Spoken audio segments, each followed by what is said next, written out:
Bonjour les amis, je suis rassuré ce matin, j'ai tout compris de la stratégie du gouvernement et je sais que la situation est maîtrisée depuis le départ. D'ailleurs, la cybétrie du jour, j'appelle la cybétrie les propos quotidiens matinaux de Sibeth Ndiaye, me comble, je suis vraiment rassuré. Sibeth, elle a dit: on ne peut pas dire qu'il y ait eu un défaut d'anticipation dans cette crise, bien au contraire. Moi, je bois ces paroles en attendant de boire autre chose. J'ai tout compris. J'ai compris que la ligne, c'était par exemple que les masques ne servent à rien tant qu'on n'en a pas. Mais dès qu'on en aura, ils seront obligatoires et ceux qui ne les portent pas, ils seront accusés de mise en danger d'autrui et ils seront jetés en prison. De même, j'ai compris, alors je ne sais pas encore pourquoi, mais j'ai compris qu'il faut qu'on meure. Il faut qu'il y ait un paquet de Français qui meurent. Ça fait partie du plan et cet abruti de professeur, là, le Panoramix, là, qu'est-ce qu'il vient, de quoi il s'est mêlé celui-là? Il a foutu le bordel. On avait prévu sans doute autre chose, des morts et tout. L'autre, il dit qu'on peut soigner tout le monde sans aucun problème avec sa chloroquine, là. Attendez, et ça coûte rien. Les labos, comment ils vont faire leur fric et tout. Donc le professeur, ça va pas du tout. Ils l'ont calmé. Attendez, le professeur, il croyait qu'il allait pouvoir soigner les gens comme il voulait. Attendez, on est en France, là. On fait pas ce qu'on veut en France, hein. Donc je vais revenir sur les propos d'Olivier Véran hier soir, qui m'ont rassuré également. La situation est maîtrisée. Mais dites donc, dans la journée d'hier, ils ont envoyé l'artillerie lourde. D'abord, j'ai revu une vidéo fabuleuse d'une députée européenne En Marche, Véronique Triet-Lenoir. Elle était socialiste avant, puis sniff, elle est passée En Marche, une femme de gauche, évidemment. Une cancérologue. Qu'est-ce qu'elle mettait dans les trous de nez à Marine il y a 15 jours, 3 semaines, quand Marine, elle osait réclamer la fermeture des frontières et qu'elle osait dire que le coronavirus, ça pouvait être grave. La Véronique Triet-Lenoir, elle avait agressé Marine en disant qu'elle jouait sur les peurs des Français, que le corano, c'était qu'une grippe et c'était rien d'autre, que tout était maîtrisé, que fermer les frontières, ça fermait à rien, ça servait à rien, et que le virus, c'était comme les moustiques, ça passait au-dessus des frontières. Ah là là, elle a toujours pas fait d'excuses. Les cancérologues, on est rassurés. Puis hier, ils nous en ont envoyé des bons sur les plateaux de télé. Oh là là, ils nous ont envoyé d'abord un généraliste des beaux quartiers, Marcel Ichou, qui s'appelle. Alors on sait pas, Ichou, chou, genou, caillou, hibou, bon d'accord, des petits trucs nerveux de temps en temps, excusez-moi. Donc Marcel Ichou, on sait pas s'il a des compétences particulières dans les épidémies, mais je l'ai déjà entendu parler du coronavirus, c'est un cadeau. On voit que le mec, il a fait des grandes études, il nous disait que le coronavirus, il fallait pas en faire de trop, parce qu'il fallait pas affoler les Français, mais qu'il fallait faire quand même le minimum, parce que les Français, il fallait quand même qu'ils sachent. Oh la vache, moi, je suis pas le niveau, hein. J'irai jamais sur un plateau de télé tant qu'il y aura des mecs de ce niveau-là. Et puis, bon, il était surtout là pour allumer ce salopard de Panoramix, le professeur qui fout le bordel, là, le professeur Raoult. Et alors là, il t'a sorti l'arme fatale, Marcel.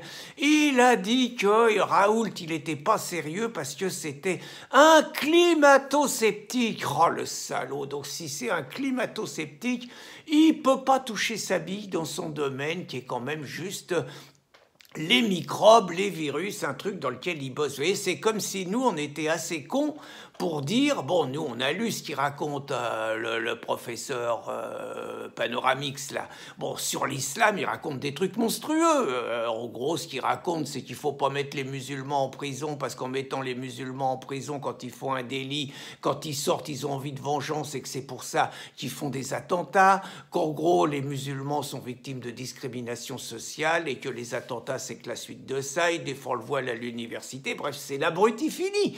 Mais nous, on est capable capable de dire que c'est un abruti fini sur l'islam et que c'est un génie sur le virus, quoi. C'est tout, sur les microbes, parce qu'on est des esprits libres, on n'est pas des abrutis. Donc, Marcel, il a gagné sa place, il a été bon. Alors, il nous en a envoyé une autre aussi, oh là, une excellente.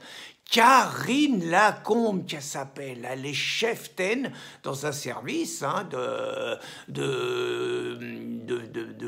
virus et tout, à l'hôpital Saint-Antoine de Paris. Punaise, ils nous l'ont passé aux 13h. Oh, la nana, les yeux hors de la tête, des hurlements après le professeur. Elle a dit que ce qu'il faisait, c'était en dehors de toute éthique, que c'était honteux, qu'il fallait arrêter ça tout de suite. Elle n'a donné aucune solution, En gros, le seul truc, c'est qu'on pouvait continuer à crever, mais qu'il fallait surtout pas qu'on se soigne avec les méthodes du professeur parce que c'était pas éthique. Et puis, c'est marrant, quand je l'ai entendu, mon petit nez, comme ça, je me suis dit, mais qui c'est qui la paye, celle-là? C'est pas possible. Elle est pas hystérodingue comme ça, sans qu'il n'y ait pas des intérêts. Eh ben, ce matin, l'ancien député En Marche, Sonneforget, a mis les pieds dans le plat. La nana, elle est casquée depuis 2011 par un laboratoire qui s'appelle AbbVie. Et tenez-vous bien, le laboratoire, il est sur les rangs pour proposer un remède également contre le coro. Et donc, les conneries du professeur, ça risque de faire chuter les actions d'AbbVie. Voilà, tout y s'explique, bien sûr. Bon, pendant ce temps-là, le professeur, il se laisse pas faire. Et en plus, ça désemplit pas devant chez lui. Il y a la queue, les mecs font des centaines et des centaines de mètres pour aller se faire soigner chez lui. Et puis alors, il distribue bien. Il a dit, il répond à tout.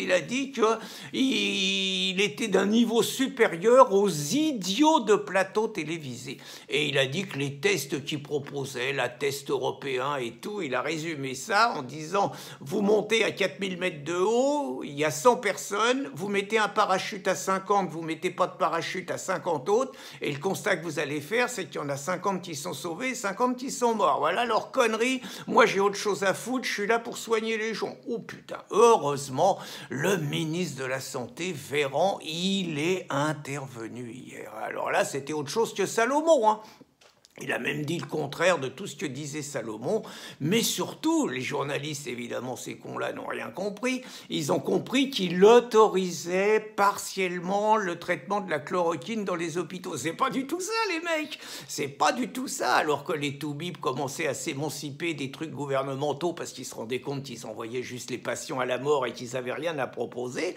Véran, il a dit que le traitement à la chloroquine ne pouvait se faire que dans les cas graves, et après un protocole décidé par un ensemble de comités Théodule et tout, et que c'était qu'un truc en concurrence avec les recherches européennes, le Discovery. Autrement dit, Véran a fait un coup d'état médical, il se comporte comme si on était en Union soviétique et il interdit aux toubibs de prescrire, tout simplement, c'est rien d'autre que ça.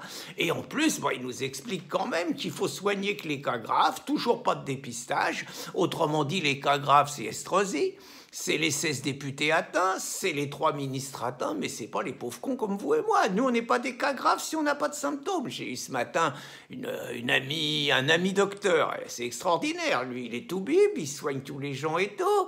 Et puis, il a appris que parmi les gens qu'il a soignés, il y en a un qui a le coro. Qu'est-ce qu'il veut faire? Il veut faire un test pour se faire dépister. Il est tout bib, il reçoit plein de gens. Réponse, monsieur, vous n'avez pas de symptômes, pas de dépistage pour vous. Voilà, on en est là. Alors donc, on ne sait pas qui va gagner cette épreuve de force et tout.